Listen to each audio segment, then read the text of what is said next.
Hello दोस्तों, स्वागत है आपका हमारे इस YouTube चैनल एग्जाम वर्ल्ड में। और मैं हूं श्रीकांत। और आज हम लोग पढ़ने जा रहे हैं प्रतियोगिता दर्पण हिंदी मासिक पत्रिका जून जुलाई 2020 के संस्करण। जैसा कि आपको पता है, लॉकडाउन के दौरान प्रतियोगिता दर्पण पब्लिश नहीं हो रही थी और अभी भी मई की प्रतियोगिता दर्पण पब्लिश नहीं हुई है और जून और जुलाई की प्रतियोगिता दर्पण एक ही बुक में पब्लिश की गई है, जैसा कि आपने थंबनेल में देखा होगा। और चलिए हम लोग शुरू करते हैं इस प्रतियोगिता दर्पण को। शुरू करने से पहले आपसे रिक्वेस्ट है कि अगर आप हमारे चैनल पर नए हैं तो प्लीज़ चैनल को सब्सक्राइब कर लें और वीडियो अच्छा लगे तो प्लीज़ वीडियो को लाइक करें। और चलिए मूव करते हैं आज के पहले टॉपिक की ओर, जो है राष्ट्रीय घटनाक्रम। राष्ट्रीय घटनाक्रम में पहला टॉपिक है वंदे भारत व समुद्र सेतु अभियान। देखा जाए तो वंदे भारत और समुद्र सेतु अभियान जो है वो एक्चुअली कोविड-19 के दौरान जो भारतीय थे, जो विदेशों में फंसे हुए हैं या फंसे हुए थे, उन्हें भारत वापस लाने के लिए ये अभियान चलाया गया था। वंदे भारत के तहत देखा जाए तो ये हवाई यात्रा के थ्रू वापस लाया गया और आगे भी लाया जा रहा है। और समुद्र सेतु जो है वो भारतीय नौसेना के द्वारा चलाया गया, जिसमें नौसैनिक पोत भेजकर भारतीयों को वापस लाया गया। चलिए देखते हैं वंदे भारत। वंदे भारत जो है वो 3 चरण में पूरा किया जाएगा।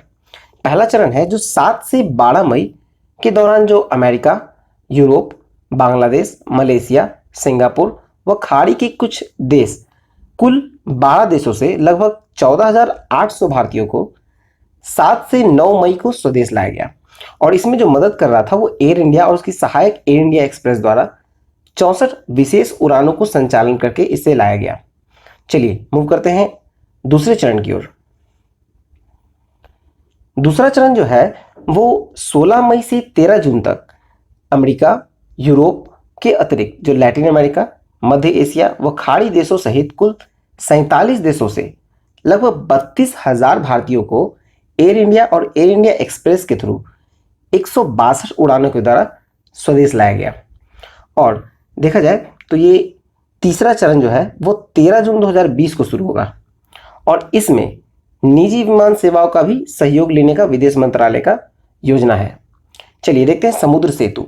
समुद्र सेतु अभियान जो है वो भारतीय नौसैनिक द्वारा चलाया गया, जिसमें जलस्व और मगर का इस्तेमाल करके, जलस्व और मगर जो है वो नौसैनिक पोत है और इसका इस्तेमाल करके मालदीव में फंसे लगभग 1000 भारतीयों को केरल के कोची तक लाया गया।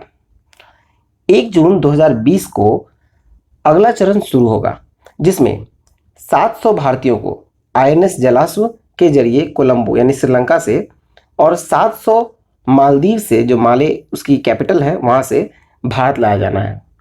देखा जाए तो विदेश मंत्रालय के अनुसार 98 देशों से कुल 2.59 लाख भारतीय स्वदेश वापस आने की इच्छा जताए हैं। और इसमें देखा जाए तो 28% जो हैं वो कामगार हैं, 25% विद्यार्थी हैं, 14.5% पेशेवर हैं और 7.6% मतलब 7.6% अल्पकालिक वीजा धारक पर्यटक हैं और कुछ मछुआरे और शरणार्थी हैं। देखा जाए तो इन्हें जब वापस लाया जाएगा तो पहले इन्हें क्वारंटाइन किया जाएगा और इनको क्वारंटाइन करने के लिए सरकार ने होटल्स बुक कर रखे हैं और ये पेड क्वारंटाइन होगा। जो भारतीय वापस आएंगे उन्हें खुद पे करना होगा और हर स्टार वाइज, जैसे 5 स्टार, 3 स्टार, 2 स्टार, इस तरह का होटल्स बुक है, वो अपनी इच्छा अनुसार उसमें क्वारंटाइन होंगे। चलिए मूव करते हैं अगले टॉपिक की ओर। नेक्स्ट है कोरोना से संघर्ष में मदद के लिए भारत को वेंटिलेटर प्रदान करने के लिए अमेरिका ने घोषणा की है। देखा जाए तो 15 मई को अमेरिकी राष्ट्रपति एक ट्वीट के जरिए घोषणा की इस बात की और ये वेंटिलेटर्स उपहार स्वरूप उपलब्ध कराने की घोषणा की है। देखा जाए तो कोविड-19 वैक्सीन के विकास के लिए जिन देशों के साथ मिलकर अमेरिका काम कर रही है उसमें भारत भी है, ऐसा डोनाल्ड ट्रंप ने कहा।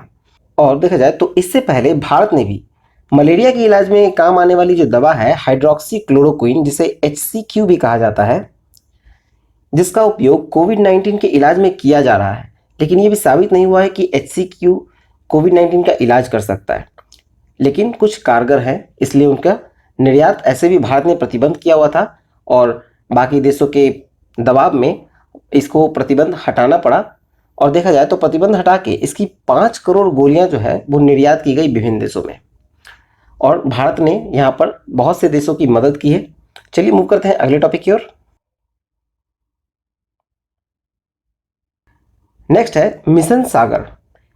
10 मई 2020 को भारत के नौसैनिक पोत केसरी को चिकित्सीय खाद्य व अन्य सामग्री के साथ हिंद महासागर में स्थित छोटे द्वीपीय राष्ट्र मालदीव, मॉरिशस, मेडागास्कर, कोमोरोस व सेशेल्स रवाना किया गया।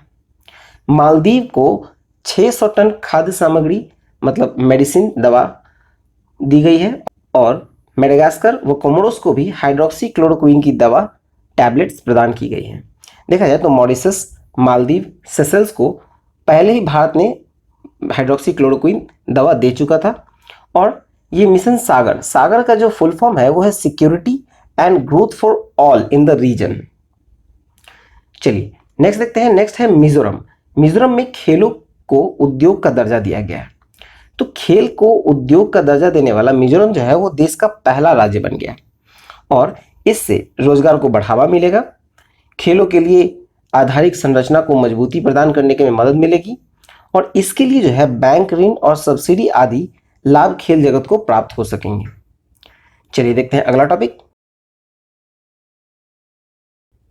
नेक्स्ट है कचरा मुक्त शहरों की 2019-20 की स्टार रेटिंग जारी। देखा जाए तो 19 मई 2020 को केंद्रीय आवास एवं शहरी मामले के राज्य मंत्री जो स्वतंत्र प्रभार है श्री हरदीप सिंह पुरी ने स्टार रेटिंग जारी की है और इसे 3 भाग में बांटा है। एक है 5 स्टार रेटिंग, 3 स्टार रेटिंग और 1 स्टार रेटिंग। 5 स्टार रेटिंग में कुल 6 शहर हैं। छत्तीसगढ़ के अंबिकापुर, गुजरात के राजकोट व सूरत, कर्नाटका के मैसूर और मध्य प्रदेश के इंदौर और महाराष्ट्र के नवी मुंबई। इन्हें 5 स्टार रेटिंग में रखा गया है। फिर 3 स्टार रेटिंग में आते हैं जिसमें 65 शहर हैं, जिसमें सबसे अधिक महाराष्ट्र के 34 शहर हैं, फिर छत्तीसगढ़ के 9, मध्य प्रदेश के 10, गुजरात के 5, आंध्र प्रदेश के 2, हरियाणा और झारखंड, पंजाब एक एक शहर हैं और इसके अतिरिक्त चंडीगढ़, दिल्ली शामिल हैं। नेक्स्ट है 1 स्टार। इसमें 70 शहर हैं और इसमें मुख्यतः उत्तर प्रदेश के 6 शहर, छत्तीसगढ़ के 5, हरियाणा के 1 और दिल्ली कैंट भी शामिल हैं। देखा जाए तो स्वच्छता रेटिंग की इस दौर में देश के 1435 शहरी निकाय शामिल थे और जिनमें 141 को ही रेटिंग प्रदान की गई। नेक्स्ट है विशाखापट्टनम में औद्योगिक संयंत्र से गैस रिसाव, मृतकों के आश्रितों को 1-1 करोड़ रुपए का मुआवजा। देखा जाए तो 6 और 7 मई 2020 की मध्य रात्रि विशाखापट्टनम जिले के कारखाने में स्टाइरीन नाम का गैस रिसाव होता है और ये स्टाइरीन का जो उपयोग होता है वो कृत्रिम रबर और रेजिन बनाने में इसका इस्तेमाल किया जाता है। देखा जाए तो इसमें कुल 11 लोगों की मौत हुई और बड़ी संख्या में लोग अस्पताल में भर्ती हुए। ये गैस दक्षिण कोरिया की जो एलजी कॉम की आरआर वेंकटपुर गांव स्थित अनुषंगी company LG polymers private limited से लीक हुई थी, जिसमें 11 लोगों की मौत हुई और काफ़ी लोग अस्पताल में भर्ती हुई। एक्चुअली ये गैस ज़्यादा जहरीली नहीं होती है, लेकिन ज़्यादा समय तक इसका ज़्यादा सेवन करने से लोगों की मौत भी हो सकती है। वही हुआ इन 11 लोगों के साथ। और देखा जाए कंपनी के बारे में तो कंपनी जो है वो एलजी पॉलीमर्स फैक्ट्री की स्थापना जो हुई थी वो 1961 में हुई थी और हिंदुस्तान पॉलीमर्स नाम से हुई थी। फिर 1978 में इसका विलय जो हुआ विजय माल्या के UV group McDowell and company में हो गया था। बाद में दक्षिण कोरिया की एलजी कॉम इसका अधिग्रहण 1997 में किया और इसका नाम तब रखा गया एलजी पॉलीमर्स। चलिए मूव करते हैं नेक्स्ट टॉपिक की ओर। नेक्स्ट टॉपिक है पूर्व मुख्य न्यायाधीश रंजन गोगोई का राज्यसभा हेतु मनोनयन किया गया। राष्ट्रपति श्री रामनाथ कोविंद ने संविधान के अनुच्छेद 80 के तहत मार्च 2020 में राज्यसभा के लिए सदस्य मनोनीत किया है रंजन गोगोई को। और देखा जाए तो 16 मार्च को अधिसूचना जारी की गई और सदन के सभापति वेंकैया नायडू ने 19 मार्च को उन्हें शपथ ग्रहण कराई। ये वरिष्ठ अधिवक्ता केटीएस तुलसी का कार्यकाल समाप्त होने पर उनकी जगह लेंगे। रंजन गोगोई जो है वो आसाम के पूर्व मुख्यमंत्री केशव चंद्र गोगोई के पुत्र हैं। रंगनाथ मिश्र और बहरुल इस्लाम भी जो है वो सर्वोच्च न्यायालय के न्यायाधीश रह चुके हैं और ये तीसरे सर्वोच्च न्यायालय के न्यायाधीश होंगे जो मनोनयन किया गया है जिनका राज्यसभा में। और ये मनोनीत किए जाने वाले पहले पूर्व मुख्य न्यायाधीश हैं। चलिए देखते हैं राज्यसभा के बारे में। तो राज्यसभा में जो है अधिकतम 12 सदस्य का मनोनयन राष्ट्रपति के द्वारा अनुच्छेद 80 के तहत किया जाता है।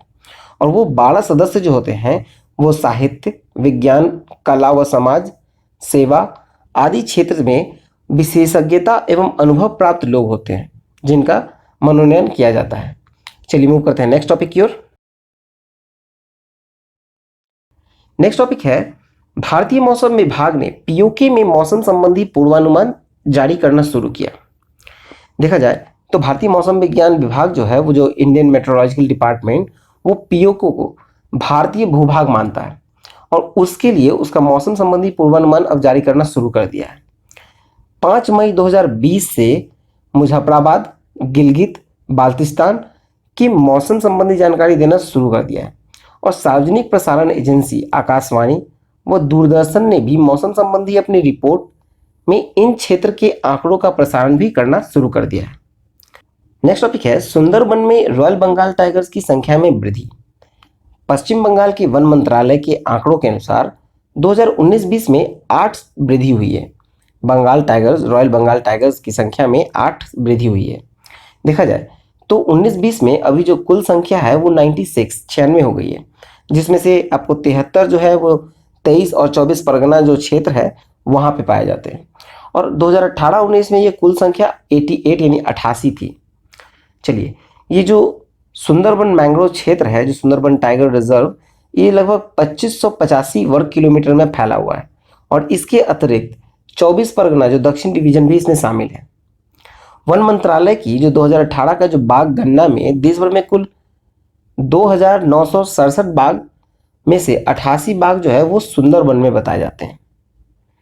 चलिए मूव करते हैं नेक्स्ट टॉपिक की ओर। नेक्स्ट टॉपिक है चक्रवाती तूफान अम्फान से उड़ीसा और पश्चिम बंगाल में तबाही आ गई। देखा जाए तो 21 मई 2020 को अम्फान नाम का एक सुपर साइक्लोन जो है वो बंगाल के दीघा तट पे 190 किलोमीटर की रफ्तार से टकराया और जिसमें 80 लोगों की जान चली गई। 1999 में उड़ीसा में आया जो भीषण चक्रवात था तूफान, वो पश्चिम बंगाल की खाड़ी से उठने वाला ये पहला सुपर साइक्लोन अम्फान को बताया जाता है। प्रधानमंत्री श्री नरेंद्र मोदी ने उड़ीसा के लिए 500 करोड़ और पश्चिम बंगाल के लिए 1000 करोड़ रुपए की सहायता की घोषणा की है। चलिए नेक्स्ट टॉपिक देखते हैं। नेक्स्ट है गुजरात के कैबिनेट मंत्री भूपेंद्र चुडासमा का चुनाव रद्द किए जाने से उच्च न्यायालय के फैसले पर सर्वोच्च न्यायालय की रोक लगाई गई। देखिए ये जो भूपेंद्र चुडासमा हैं वो बीजेपी के हैं और जो वहाँ इलेक्शन हुई थी भाजपा प्रत्याशी कैबिनेट मंत्री हैं भूपेंद्र चुडासमा। फिर से देखो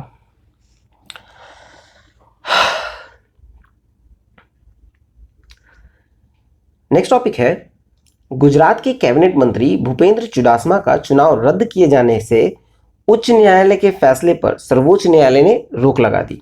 देखिए इसके बारे में देखा जाए तो ये जो भूपेंद्र चुडासमा जो कि कैबिनेट मंत्री हैं गुजरात में, वो भाजपा के प्रत्याशी हैं और कांग्रेस की जो उम्मीदवार ने इनकी मतगणना में गड़बड़ी का आरोप लगाया था इन पर और उच्च न्यायालय में चुनौती दी और 12 मई 2020 को चुनाव रद्द कर दिया गया उच्च न्यायालय के द्वारा।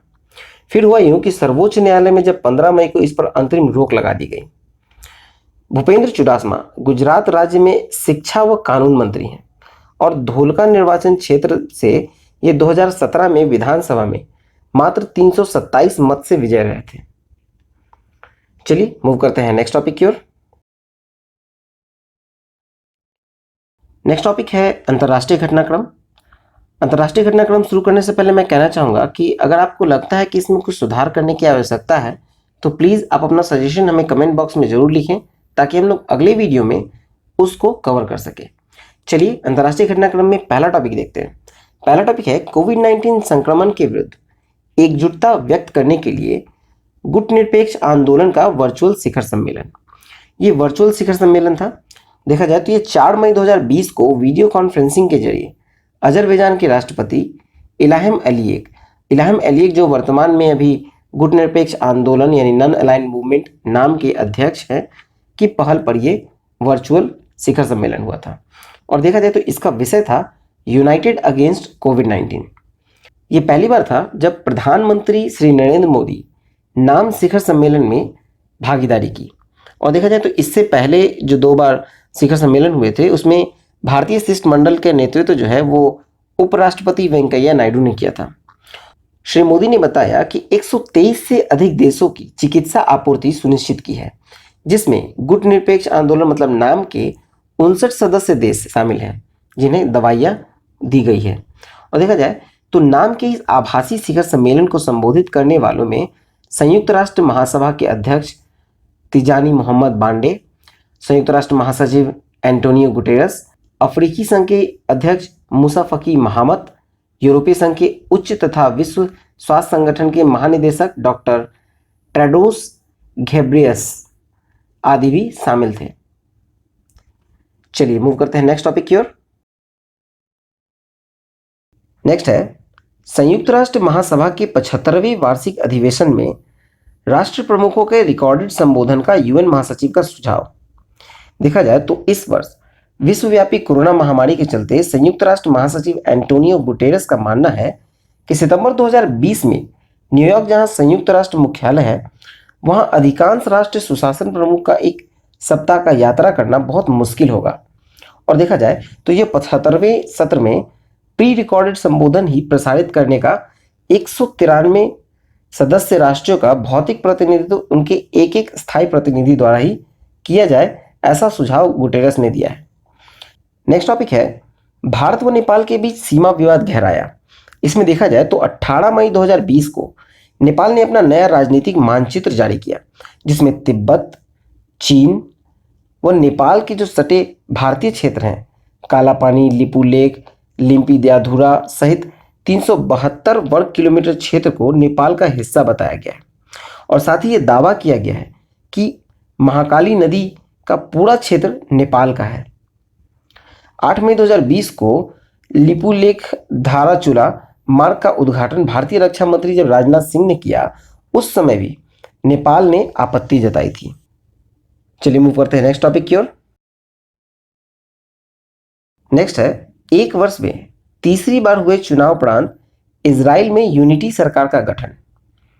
देखा जाए तो यूनिटी सरकार क्या है? यूनिटी मतलब एक तरह से गठबंधन, 2 विभिन्न पार्टीज गठबंधन कर लिया और ये यूनिटी सरकार बनाया गया। चलिए देखिए तो 17 मई को लिकुड पार्टी के बेंजामिन नेतन्याहू 5वीं बार यानी लगातार ये 4थी बार वो इजराइल के प्रधानमंत्री बने हैं। वैसे तो कुल 5 बार बने हैं, लेकिन ये मिलाकर उनका 4था बार लगातार हो गया। चलिए देखा जाए तो एक वर्ष के भीतर ये तीसरा बार संपन्न हुआ था ये संसदीय चुनाव, जो कि अप्रैल 2019, सितंबर 2019 और तथा 2 मार्च 2020 को हुआ। इजराइल की नेसेट, जो वहाँ की संसद है नेसेट, उनमें कुल सीट 120 है और लिक्विड पार्टी को इस बार 36 सीटें प्राप्त हुई और ब्लू एंड व्हाइट पार्टी, जिसके अध्यक्ष हैं बेनी गेंट्स, उन्हें 33 सीटें प्राप्त हुई और शेष सीटें अन्य पार्टीज को मिली। देखा जाए तो इन दोनों ने गठबंधन किया और लिक्विड पार्टी और ब्लू एंड व्हाइट पार्टी गठबंधन करके सरकार बना लिया। देखा जाए तो ऐसे ब्लू एंड व्हाइट पार्टी जो है वो विपक्षी दल है, लिक्विड पार्टी के विपक्षी दल है, लेकिन यहाँ 2 महीने तक काफ़ी गहमागहमी हुई दोनों के बीच और उसके बाद इन दोनों ने ये डिसाइड किया कि सरकार बनाई जाए, और जिसमें पहले 18 महीना जो है वो लिक्विड पार्टी के इजराइल के जो प्रधानमंत्री बनेंगे वो है बेंजामिन नेतन्याहू और अगले 18 महीना बेंजामिन गेट्स बनेंगे ब्लू एंड व्हाइट पार्टी के। चलिए देखते हैं 17 मई 2020 को लिक्विड पार्टी के बेंजामिन नेतन्याहू प्रधानमंत्री अगले 18 महीने के लिए बने और 17 नवंबर 2021 को बेनी गेंट्स प्रधानमंत्री बनेंगे। फिलहाल देखा जाए तो बेनी गेंट्स जो हैं वो रक्षा मंत्री हैं। चलिए बेनी गेंट्स अभी उप प्रधानमंत्री और रक्षा मंत्रालय के पद पर हैं। नेक्स्ट है इराक में मुस्तफ़ा कादमी नए प्रधानमंत्री नियुक्त। देखा जाए तो इराक के राष्ट्रपति बरहम सोलेह ने मुस्तफ़ा कादमी को इराक का नया प्रधानमंत्री नियुक्त किया है। और मुस्तफ़ा कादमी के बारे में देखा जाए तो पूर्व वर्षों में खुफिया विभाग के प्रमुख रहे थे और इस पद पर वो अब्दुल मेहदी, जिन्होंने सरकार विरोधी आंदोलन के बीच नवंबर में त्यागपत्र दिया, उनके स्थान लेंगे। चलिए अगला टॉपिक देखते हैं। नेक्स्ट है सऊदी अरब के बाद भारत विश्व में हथियारों का सबसे बड़ा क्रेता और अमेरिका सबसे बड़ा विक्रेता, ये स्वीडिश संस्था की रिपोर्ट है। ये स्वीडिश संस्था जो है वो है Stockholm International Peace Research Institute, SIPRI, और ये वर्ष 2020 में इन्होंने रिपोर्ट जारी की है। चलिए इसका डिटेल देखते हैं, जरा इसको अच्छे से समझिएगा। सऊदी अरब के बाद भारत विश्व में हथियारों का सबसे बड़ा क्रेता और अमेरिका सबसे बड़ा विक्रेता है। ये स्वीडिश संस्था की रिपोर्ट है। और देखा जाए तो ये स्वीडिश संस्था कौन है, तो ये है Stockholm International Peace Research Institute, SIPRI, और ये 2020 की वार्षिक रिपोर्ट है। देखा जाए तो निर्यातक वो राष्ट्र हुए जो अपने हथियार दूसरे देश को बेच रहे हैं, और आयातक राष्ट्र जो हथियार खरीद रहे हैं। चलिए देखा जाए तो अमेरिका जो है वो सबसे ज़्यादा हथियार बेच रहा है, और ये 31% हथियार बेचा है 2010 और 14 के बीच, और इस बार 2015 से 19 के बीच ये आंकड़ा 36% हो गया है। और इस 36% में देखा जाए तो 3 वो राज्य देखते हैं जहां सबसे अधिक बेचा गया है, तो वो है सऊदी अरब जहां 25% बेचे गए, फिर ऑस्ट्रेलिया में 9.1% और संयुक्त अरब अमीरात में 6.4%। दूसरा विक्रेता जो है निर्यातक वो है रूस 21% हथियार टोटल निर्यात किया है, जिसमें भारत को 25%, चीन को 16% और अल्जीरिया को 14%। तीसरे स्थान पे आते हैं फ्रांस 7.9% हथियार निर्यातक है, जिसमें मिस्र को 26, कतर को 14 और भारत को 14% हथियार बेचता है। चलिए इसमें देखा जाए तो एक है इजराइल जो है वो 8वें स्थान पर है। ये दुनिया के कुल 3% हथियार निर्यात करते हैं, जिसमें भारत को वो 45%, अजरबैजान को 17% और वियतनाम को 8.5% देते हैं। चलिए देखा जाए तो आयातक राष्ट्र में देखा जाए तो सबसे अधिक आयात करने वाला है वो है सऊदी अरब। कुल 12% हथियार जो है वो सऊदी अरब आयात करता है, जिसमें से वो अमेरिका से 73%, यूके से 13% और फ्रांस से 4.3% आयात करता है। सऊदी अरब के बाद दूसरे स्थान पर है भारत 9.2 मतलब 9.2% हथियार आयात करता है, जिसमें वो सबसे अधिक रसिया से 56%, इजराइल से 14% और फिर फ्रांस से 12% आयात करता है।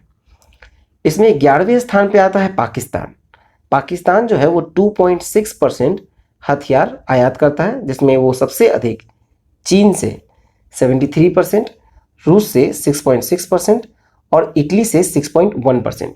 इसमें एक चीज़ और बताना चाहूँगा कि जैसे हम लोगों ने देखा कि सबसे ज़्यादा निर्यात करने वाला देश जो है हथियारों का वो है अमेरिका, तो ऐसा नहीं है कि अमेरिका सिर्फ निर्यात करता है, वो आयात भी करता है।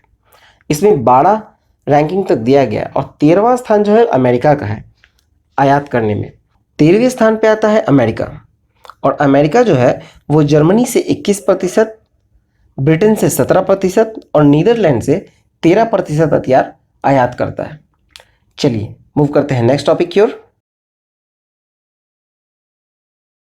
नेक्स्ट टॉपिक है अंतरिक्ष में चीन का अपना अलग स्थायी अंतरिक्ष स्टेशन बनाने की दिशा में चीनी रॉकेट लॉन्ग मार्च 5B का सफल अभियान।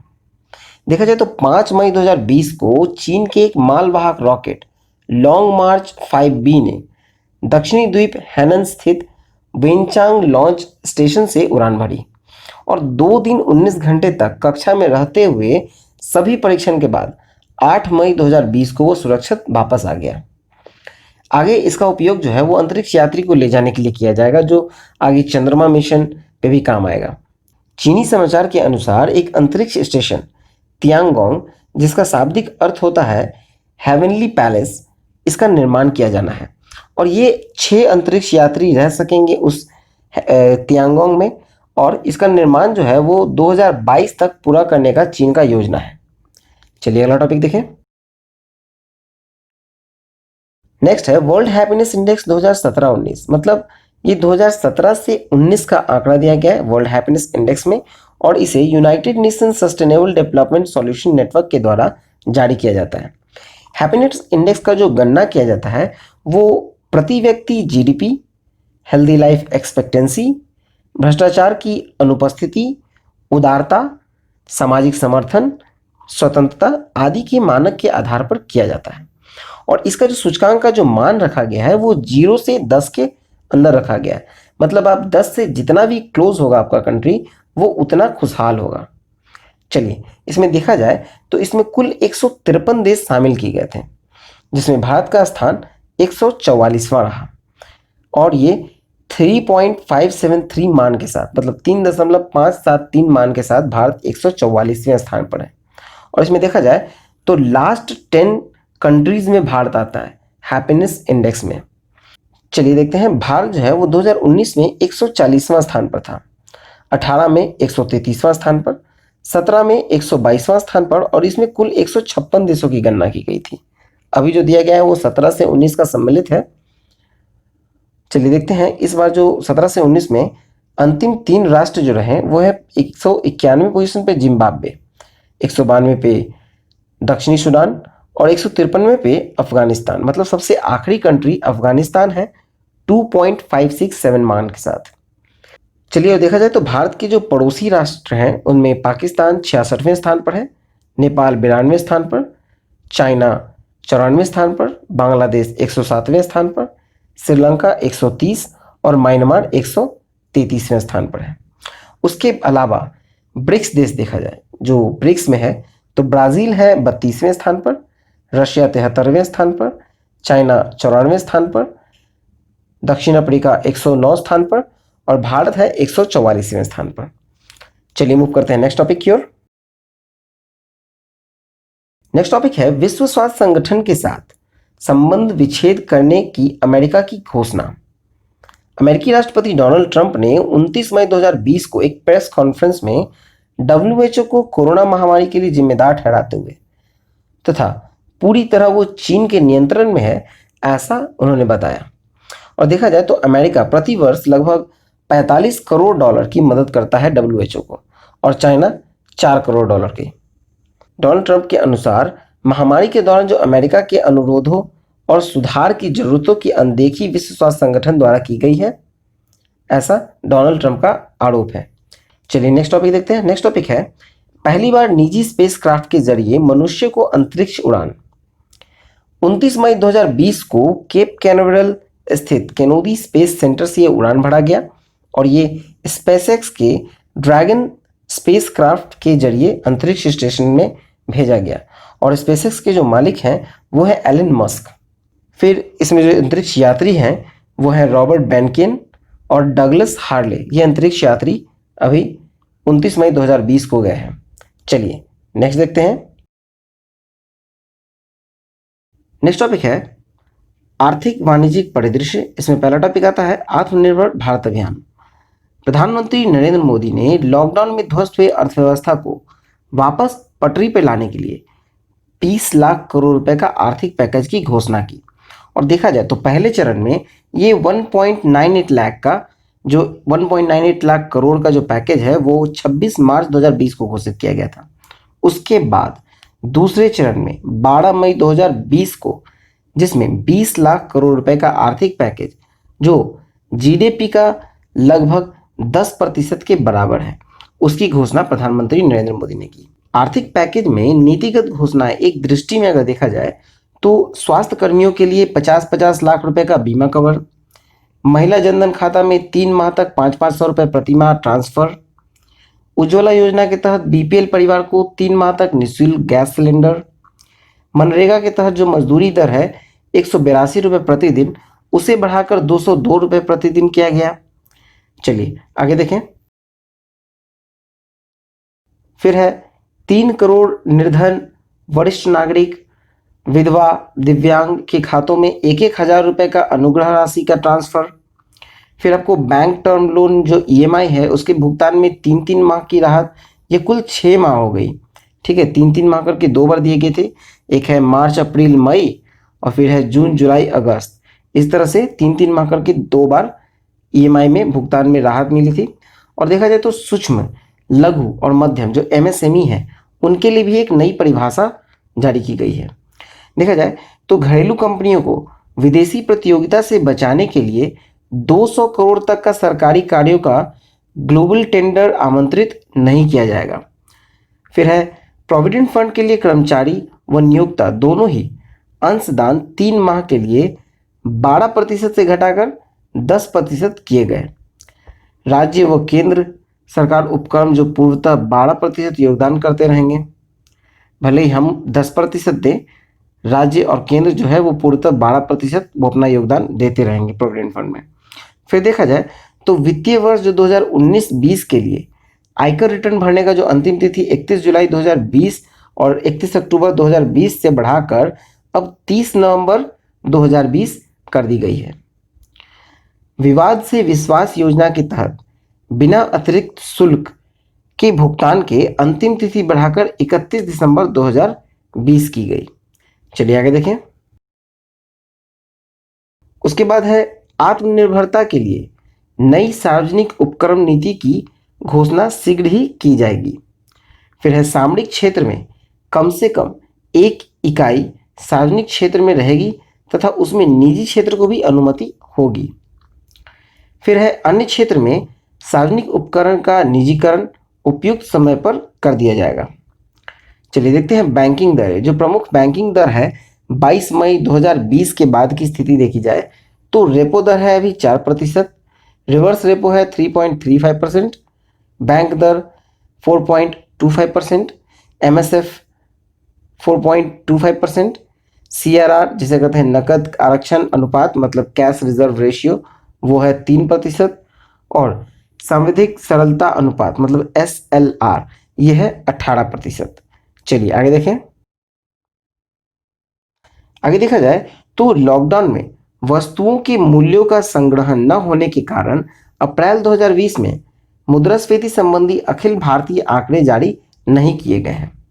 जो देशव्यापी लॉकडाउन चल रहे थे उसमें लगभग सभी खुदरा बाजार बंद रहने के कारण जो सांख्यिकी कार्यक्रम मंत्रालय है मतलब Ministry of Statistics and Programme Implementation द्वारा ये आंकड़ा जो है अप्रैल 2020 का आंकड़ा संग्रहित नहीं किया जा सका है और इसलिए 12 मई 2020 को जो आंकड़ा जारी किया गया था वो मार्च 2020 के मुद्रास्फीति का फाइनल आंकड़ा को जारी किया गया है। देखा जाए तो ग्रामीण क्षेत्र में जो मार्च 2020 का जो फाइनल है वो है 6.09%, जो कि मार्च 2019 का फाइनल था 1.80%। ये मुद्रास्फीति है। फिर शहरी क्षेत्र में जो मुद्रास्फीति है वो मार्च 2020 में 5.59% और दोनों को जो सम्मिलित किया जाए तो ये आता है 5.84%। चलिए मूव करते हैं अगले टॉपिक की ओर। नेक्स्ट है थोक मूल्य सूचकांक आधारित मुद्रास्फीति मतलब WPI इन्फ्लेशन। देखा जाए तो लॉकडाउन के पीरियड में जो देश में थोक बाजार में लेन देन सीमित रहने के कारण केवल प्राथमिक वस्तु और फ्यूल और पावर श्रेणी के उत्पाद के लिए ही अंतिम मुद्रास्फीति का आकलन वाणिज्य और उद्योग मंत्रालय के संबंधित विभाग द्वारा किया गया है, जो कि 15 अप्रैल को जारी किया गया है और ये मार्च 2020 का आंकड़ा है। 15 अप्रैल को जारी हुआ है मार्च 2020 का आंकड़ा। देखा जाए तो अंतिम आंकड़ा मंत्रालय के द्वारा जो WPI आधारित मुद्रास्फीति है वो मार्च 2020 में 1% और मार्च 2019 में ये 3.10% था। ठीक है, जो कि 2020 में मात्र 1%। चलिए आगे देखते हैं कि नेक्स्ट है कि वाणिज्य मंत्रालय आंकड़ों में मार्च 2020 तक जो थोक मूल्य सूचकांक है आधार वर्ष के हिसाब से देखा जाए 2011-12 के आधार वर्ष के हिसाब से तो ये 121.1 है, जो कि फरवरी 2020 में ये 122.2 हो गया था और मार्च में आते आते फिर 121.1 हो गया। चलिए नेक्स्ट देखते हैं। नेक्स्ट टॉपिक है कि कोविड-19 संक्रमण पर अंकुश के लिए जो भारत को विश्व बैंक और अन्य वैश्विक विकास बैंक की जो सहायता मिली है उसके बारे में देखा जाए तो पहला है विश्व बैंक। विश्व बैंक के थ्रू जो भारत को सहायता मिली है वो India covid emergency response and health system prepared case project के लिए $1 अरब का सहायता मिला है। ये अप्रैल के प्रथम सप्ताह में मिला है। चलिए देखा जाए तो एशियाई विकास बैंक यानी ADB जिसकी हेडक्वार्टर है मनीला में और मनीला फिलीपींस में है। चलिए देखा जाए तो इससे लगभग $1.5 अरब की सहायता मिली है। ये अप्रैल के अंतिम सप्ताह में मिली है। फिर आता है एशिया इंफ्रास्ट्रक्चर इन्वेस्टमेंट बैंक मतलब AIIB। यहाँ से $500 मिलियन ये 8 मई 2020 को स्वीकृत की गई थी। फिर है ब्रिक्स देश का जो न्यू डेवलपमेंट बैंक है मतलब NDB, इसके द्वारा भारत को $1 अरब मतलब 13 मई 2020 को स्वीकृत किया गया है $1 अरब ब्रिक्स के द्वारा। चलिए आगे देखते हैं नेक्स्ट टॉपिक। नेक्स्ट टॉपिक है भारत की मार्च 2020 के अंत में जो आरक्षित विदेशी मुद्रा कोष है वो है 475.561 अरब डॉलर। ये आंकड़ा है मार्च 2020 के अंत तक का। चलिए देखा जाए तो दिसंबर 2019 के अंत में भारत पर जो विदेशी ऋण भार है वो वित्त मंत्रालय का जो आंकड़ा जारी किया गया है उसके बारे में देखा जाए तो यह है कि 30 मार्च 2020 को जो जारी किए गए आंकड़े हैं उसके अनुसार दिसंबर 2019 के अंत में भारत पर जो कुल विदेशी ऋण जो डेप्ट एक्सटर्नल डेप्ट कहते हैं उसे वो 563.9 अरब डॉलर का है और पूर्व वर्ष में जो विदेशी ऋण में ये 20.8 अरब डॉलर की वृद्धि हुई है, मतलब ये 1.2% की वृद्धि हो गई है। और इसमें अल्पकालिक ऋण है आपको 106.8 अरब डॉलर का जो कि कुल विदेशी ऋण का 18.9% है। फिर जो बाकी शेष है वो 81.1% वो दीर्घकालिक है। फिर देखा जाए तो संरचना की दृष्टि से कुल विदेशी ऋण में जो सर्वाधिक 39.7% भाग विदेशी वाणिज्यिक उधारियों का है। फिर दूसरे व तीसरे स्थान पर आता है एनआरआई जमा 23.6%। फिर अल्पकालिक व्यापार ऋण मतलब 18.2% का स्थान है। चलिए अगला टॉपिक देखते हैं। नेक्स्ट है 2019-20 में भारत का जो विदेशी व्यापार है वस्तुगत निर्यात व आयात में गिरावट देखी गई है। देखा जाए तो जो वैश्विक मंदी से ग्रसित अभी कोरोना वायरस महामारी के दौरान है वो पूरे भारत में मंदी का शिकार है और इसमें 2019-20 में भी हुआ है। तो इसमें भारत का जो विदेशी व्यापार का जो आंकड़ा है वो एक दृष्टि में देखा जाए तो मर्चेंडाइज ट्रेड मतलब वस्तुगत व्यापार, इसमें देखा जाए तो निर्यात जो है 2018 में 330.08 था अरब डॉलर में और 2019-20 में ये 314.31 है, मतलब यहाँ पर आपको 4.78 अरब डॉलर का लॉस है।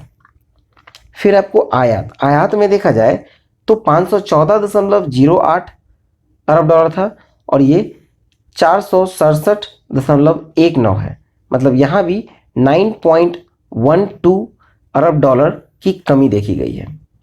फिर व्यापार शेष में देखा जाए तो मतलब ट्रेड बैलेंस जिसे कहते हैं वो 184 है 2018-19 में और 19-20 में हो गई है 152.88 अरब डॉलर।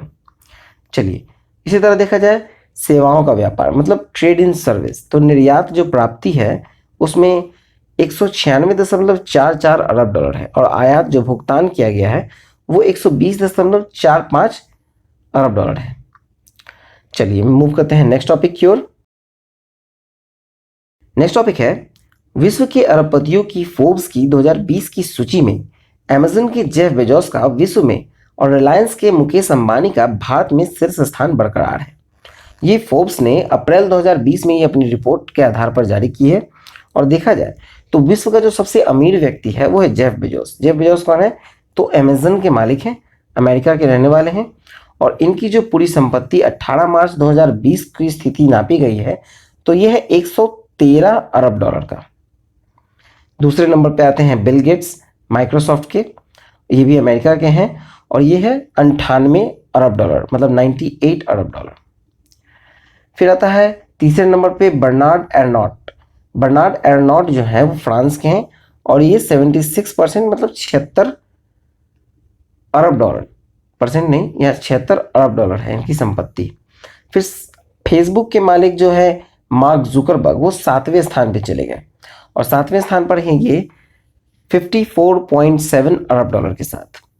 अब देखा जाए तो भारत के अमीर देखें तो भारत का अमीर सबसे नंबर 1 पे आता है मुकेश अंबानी और वर्ल्ड में ये 21वें स्थान पे हैं। रिलायंस इंडस्ट्रीज के मुकेश अंबानी दुनिया के 21वें सबसे अमीर व्यक्ति और भारत के प्रथम मतलब सबसे अमीर व्यक्ति हैं और इनकी संपत्ति है 36.8 अरब डॉलर की। फिर आता है दूसरे नंबर पे राधा कृष्ण दमानी और उसके परिवार, तो ये है 78वें स्थान पर दुनिया के और रिटेल इन्वेस्टर हैं और इनका भारत में दूसरे स्थान पर है 13.8 अरब डॉलर के साथ। तीसरे स्थान पे है शिव नाडर 103 स्थान पे है HCL के हैं, ये 11.9 अरब डॉलर के साथ हैं। चलिए मूव करते हैं अगले टॉपिक की ओर। नेक्स्ट है ईरान की नई मुद्रा तोमान होगी और ये विधेयक संसद में पारित हो गई। ईरान की अभी तक जो मुद्रा थी वो थी रियाल, और रियाल के स्थान पर अब तोमान को लाया गया। तोमान को ये विधेयक में पारित कर दिया गया है कि ईरान की जो नई मुद्रा होगी वो तोमान होगी, और ये ईरानी संसद जिसे कहते हैं मजलिस में ये पारित हो गया ये विधेयक। अब देखा जाए तो एक तोमान का जो मूल्य है वो लगभग 10,000 रियाल के बराबर है। मतलब जो ईरान का जो मौजूदा मुद्रा है रियाल, वो 10,000 रियाल एक तोमान के बराबर होगा। और इस प्रकार ईरान की मुद्रा में से जो 4 शून्य हैं उसे हटा दिए जाएंगे। चलिए देखते हैं सार्वजनिक क्षेत्र के 10 बैंक के आपसी विलय के पश्चात देश में अब सार्वजनिक क्षेत्र के वाणिज्यिक बैंकों की संख्या 12 हुई है। इसमें देखा जाए तो ओरिएंटल बैंक ऑफ कॉमर्स मतलब OBC और यूनाइटेड बैंक ऑफ कॉमर्स का विलय किया गया है पंजाब नेशनल बैंक में। मतलब ओरिएंटल बैंक ऑफ कॉमर्स और यूनाइटेड बैंक ऑफ इंडिया के जो मर्ज कर उसे भी पंजाब नेशनल बैंक में ऐड कर लिया गया। फिर आते हैं सिंडिकेट बैंक का भी विलय हो गया है केनरा बैंक में। और आंध्रा बैंक और कॉरपोरेशन बैंक का विलय हो गया है यूनियन बैंक ऑफ इंडिया में। फिर आता है इलाहाबाद बैंक का भी विलय हो गया है इंडियन बैंक में। चलिए मूव करते हैं अगले टॉपिक की ओर। नेक्स्ट है कि सहकारी बैंक भी अपना बकाया वसूलियों के लिए सरफेसी एक्ट के तहत कार्यवाही कर सकेंगे, और ये सर्वोच्च न्यायालय का फैसला है। सरफेसी एक्ट है क्या? तो सरफेसी का जो फुल फॉर्म होता है वो होता है securitisation and reconstruction of finance assets and enforcement of security interest act. मतलब देखा जाए तो ये सहकारी बैंक भी अब क्या कर सकता है कि इस निर्णय के बाद अपना बकाया वसूलने के लिए डिफॉल्टर्स की परिसंपत्ति को जब्त कर सकता है और उसे बेच सकता है। और ये अभी से पहले सहकारी बैंक नहीं कर सकती थी, लेकिन सर्वोच्च न्यायालय के फैसले के बाद अब सहकारी बैंक ये कर सकती है। फिर देखा जाए नेक्स्ट टॉपिक है लघु वन उपजों के न्यूनतम समर्थन मूल्य में वृद्धियां। लघु वन उपज में जो न्यूनतम समर्थन मूल्य में वृद्धि हुई है वो 1 मई को हुई है, और इसकी घोषणा की गई 1 मई को। और देखा जाए तो mechanism for marketing of minor forest producers के तहत आने वाले इन उपजों के न्यूनतम समर्थन मूल्य में 16 से 66% की वृद्धि की गई है। इन लघु वन उपज में इमली, शहद, महुआ के बीज आदि लगभग 49 उपज इसमें शामिल है। चलिए मूव करते हैं नेक्स्ट टॉपिक की ओर। नेक्स्ट टॉपिक है विश्व व्यापार संगठन मतलब WTO के महानिदेशक जो हैं रॉबर्ट एज़वेडो अगस्त 2020 के अंत तक पद छोड़ने की घोषणा की, और ये अपना पद 1 साल पहले ही छोड़ रहे हैं। इनका कार्यकाल 2021 तक चलता, ये 20 में ही अपना पद छोड़ रहे हैं। चलिए देखिए अगला टॉपिक है कि विदेशों में संप्रेषित धन प्राप्ति में भारत 83.1 अरब डॉलर का पहला, और चीन जो है 68.1 अरब डॉलर का दूसरा स्थान बरकरार है। इस टॉपिक का कहना यह है कि जो संप्रेषित धन मतलब कि जो भारतीय जो विदेश में काम कर रहे हैं वहाँ से जो धन आ रहा है वो संप्रेषित धन 83.1 अरब डॉलर है। चलिए, और ये पहले स्थान पर है भारत। चलिए नेक्स्ट टॉपिक की ओर देखते हैं। नेक्स्ट टॉपिक है अपॉइंटमेंट मतलब नियुक्ति। इसमें देखा जाए तो मुख्य सूचना आयुक्त मतलब चीफ इंफॉर्मेशन कमिश्नर जिसे CIC कहा जाता है वो बने हैं बिमल जुल्का, और फिर मुख्य सतर्कता आयुक्त मतलब चीफ विजिलेंस कमिश्नर जो है वो CVC वो संजय कोठारी को बनाया गया है। फिर वित्त सचिव मतलब फाइनेंस सेक्रेटरी बने हैं अजय भूषण पांडे जी, और रिजर्व बैंक के डिप्टी गवर्नर जिसका 1 साल का कार्यकाल में वृद्धि किया गया है वो है BP कानूनगो। फिर देखा जाए तो संयुक्त राष्ट्र पर्यावरण कार्यक्रम की सद्भावना दूत जो पुनः नियुक्त की गई है वो दिया मिर्जा को किया गया है। फिर संयुक्त राष्ट्र संघ जो न्यूयॉर्क में है वहां भारत के जो नए राजदूत मतलब स्थायी प्रतिनिधि जो बनाए गए हैं वो है TS त्रिमूर्ति। नेक्स्ट है विकसित देशों की समूह OECD मतलब organisation for economic cooperation and development में अमेरिका के जो अस्थायी प्रतिनिधि बने हैं वो है मनीषा सिंह और ये एक भारतीय मूल की हैं। फिर IBRD में भी जो अमेरिका के प्रतिनिधि हैं वो है अशोक माइकल पिंटो और ये भी भारतीय हैं। फिर देखा जाए नेस्कॉम के जो चेयरमैन बने हैं वो बने हैं यूवी प्रवीण राव, और यूवी प्रवीण राव जो है वो इन्फोसिस के चीफ ऑपरेटिंग ऑफिसर हैं। नेक्स्ट है सिंगापुर में भारत के उच्चायुक्त।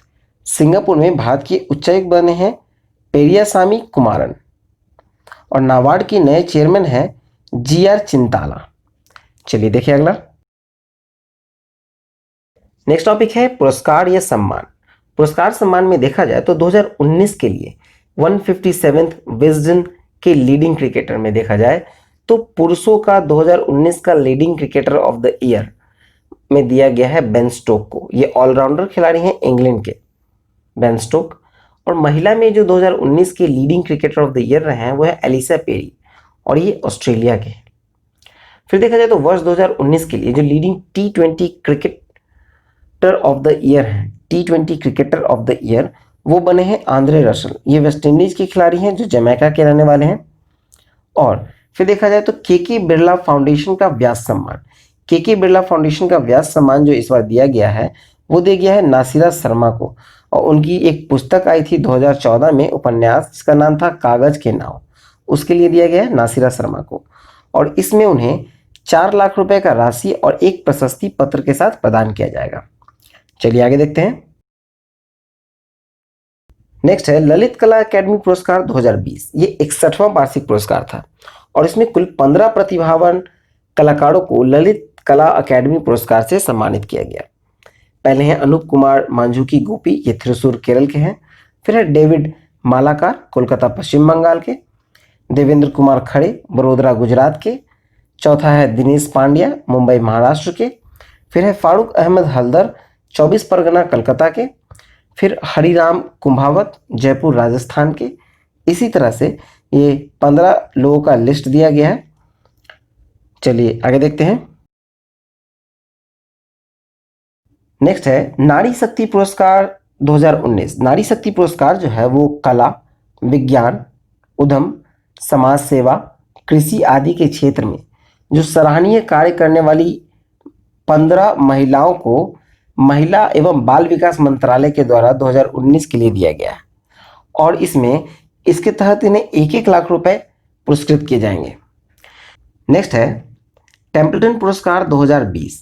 ये दिया गया है फ्रांसिस कॉलिंस को, जो कि USA के हैं, और ये नेशनल इंस्टीट्यूट ऑफ हेल्थ के महानिदेशक और प्रसिद्ध अनुवांशिकी के विज्ञानी हैं। उन्होंने अपने शोध में विज्ञान एवं अध्यात्म के मिश्रण के लिए दिया गया है। फिर देखा जाए तो पुरस्कार के तहत इन्हें $13 लाख दिया जाएगा, और पहली बार जब ये टेम्पल्टन पुरस्कार दिया गया था 1973 में, पहला टेम्पल्टन पुरस्कार वो मदर टेरेसा को दिया गया था। चलिए मूव करते हैं। अगला टॉपिक है चमेली देवी जैन पुरस्कार 2019-20। चमेली देवी पत्रकारिता के क्षेत्र में दिया जाता है, और ये पुरस्कार जो है वायर न्यूज़ वेबसाइट के कार्य करने वाली पत्रकार आरफा खानुम शेरवानी और स्वतंत्र पत्रकार रोहिणी मेनन को प्रदान किया गया है।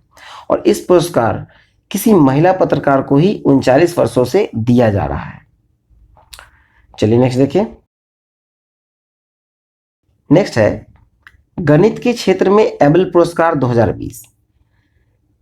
हैब्रू यूनिवर्सिटी यरूशलेम के हिलेल फर्स्टनबर्ग और येल यूनिवर्सिटी अमेरिका के ग्रेगरी मार्गुलिस को यह प्रदान किया गया है। Norway academy of science and letters की घोषणा की गई है एबल पुरस्कार के लिए। नेक्स्ट है विजडन की वर्ष 2019 के 5 क्रिकेटरों में, तो ये है Jofra Archer, Pat Cummins, Simon Harmer, Marnus Labuschagne और एलिसे पेरी, ये सारे शामिल हैं। और देखा जाए तो ये 5 क्रिकेटर होते हैं, ये बहुत ही गौरवान्वित फील करते हैं इसमें शामिल होना, क्योंकि ये सब एक बार ही जीवन में इसमें शामिल हो सकते हैं 5 क्रिकेटरों की लिस्ट में। और चलिए देखते हैं अगला है प्रित्जकर पुरस्कार। प्रित्जकर पुरस्कार 2020 ये आर्किटेक्चर मतलब वास्तुकला के क्षेत्र में दिया जाता है। फिर ये आयरलैंड के यवोनी फेरल और सैली मैकनामारा को ये संयुक्त रूप से इस बार प्रदान किया गया है प्रित्जकर पुरस्कार। चलिए आगे देखते हैं। नेक्स्ट है पुलित्जर पुरस्कार 2020 के बारे में देखा जाए तो ये पत्रकारिता, साहित्य, ड्रामा और संगीत आदि के क्षेत्र में दिया जाता है। पत्रकारिता के क्षेत्र में कुल 15 पुरस्कार दिए गए, जबकि 7 अन्य पुरस्कार जो है वो ड्रामा, फिक्शन और संगीत आदि के क्षेत्र में दिए गए। फिर देखा जाए तो न्यूयॉर्क टाइम्स के जो सर्वाधिक 3 पुरस्कार जीते हैं पत्रकारिता के क्षेत्र में, और पत्रकारिता में ही है जनसेवा, जो सबसे मतलब प्रतिष्ठित माना जाता है पब्लिक सर्विस, उसे दिया गया है the Anchorage Daily News with contribution from pro पब्लिका।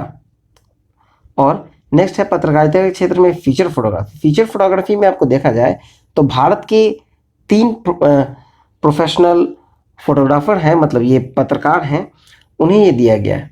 ये हैं चन्नी आनंद, मुख्तार खान और डार यासिन, इन्हें दिया गया है फीचर फोटोग्राफी के क्षेत्र में। चलिए देखते हैं। फिर पुस्तक, ड्रामा और अगर संगीत के क्षेत्र में देखा जाए तो इसमें कुल 7 अन्य पुरस्कार जो दिए गए हैं वो हैं, पहला है फिक्शन दिया गया है निकल बॉयज को, और फिर है हिस्ट्री दिया गया है sweet taste of liberty, a true story of slavery and restitution in America. चलिए आगे देखें। फिर ड्रामा के क्षेत्र में है अ स्ट्रेंज लूप। बायोग्राफी के क्षेत्र में है Sonntag her life and work, इसके लेखक है बेंजामिन मसूर।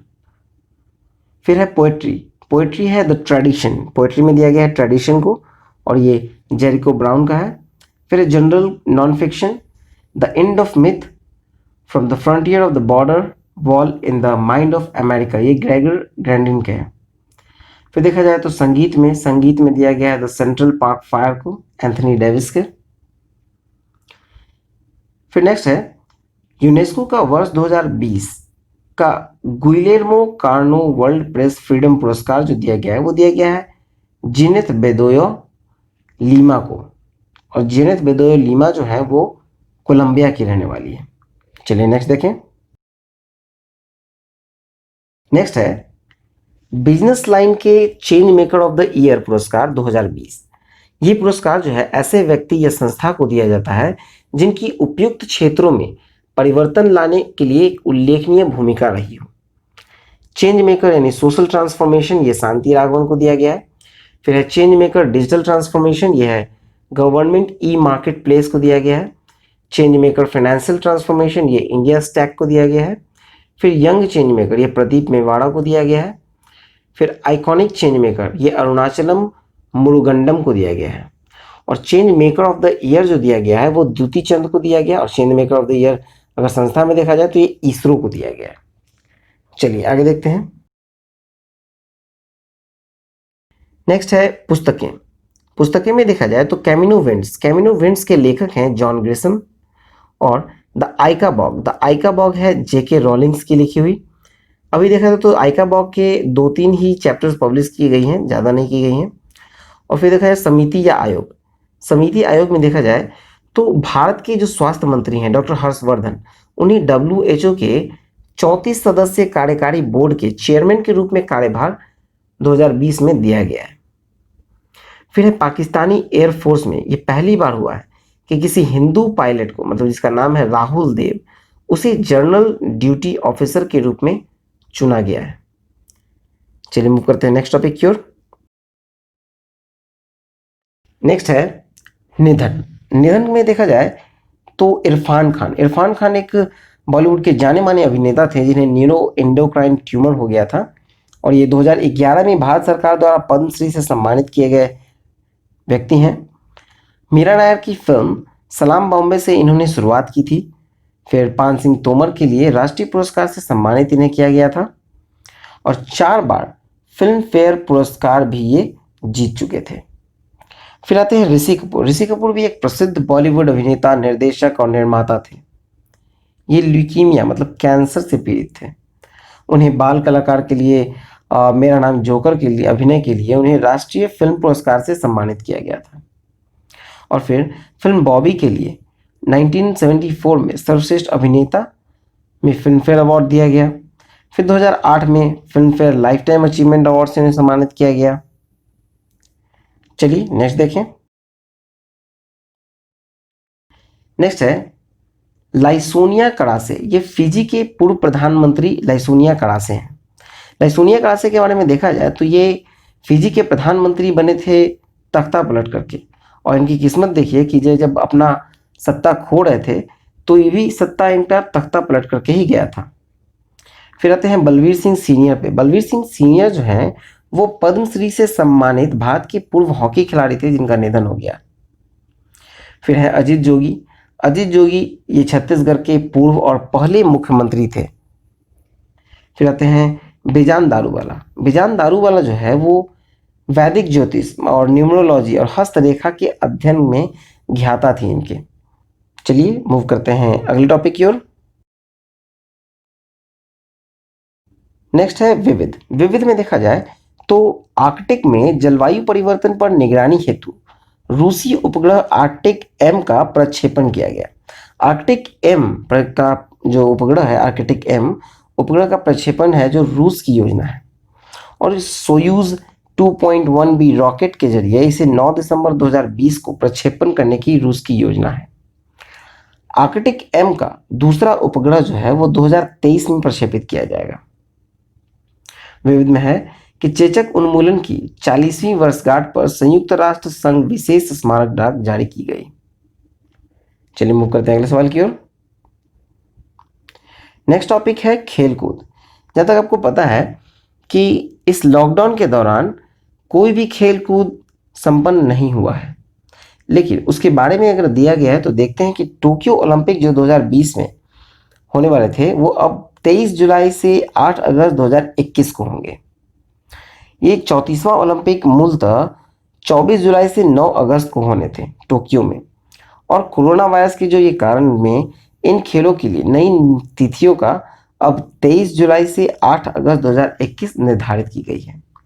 और 23 जुलाई 8 अगस्त 2021 जब इनकी निर्धारित की गई है तो देखा जाए नेक्स्ट टॉपिक है 17वां राष्ट्रीय मंडल युवा खेल, और इसमें यह खेल 1 से 7 अगस्त 2021 को होना था त्रिनाद एंड टोबैगो में, लेकिन ये देखा जाए तो 1 अगस्त से 7 अगस्त को होना था, और यहाँ 23 जुलाई से 8 अगस्त तक आपको टोक्यो ओलंपिक होना था, इसलिए इसे स्थगित कर दिया गया, और अब ये 2023 तक स्थगित कर दिया गया इन्हें 17वें राष्ट्रीय मंडल युवा खेल को।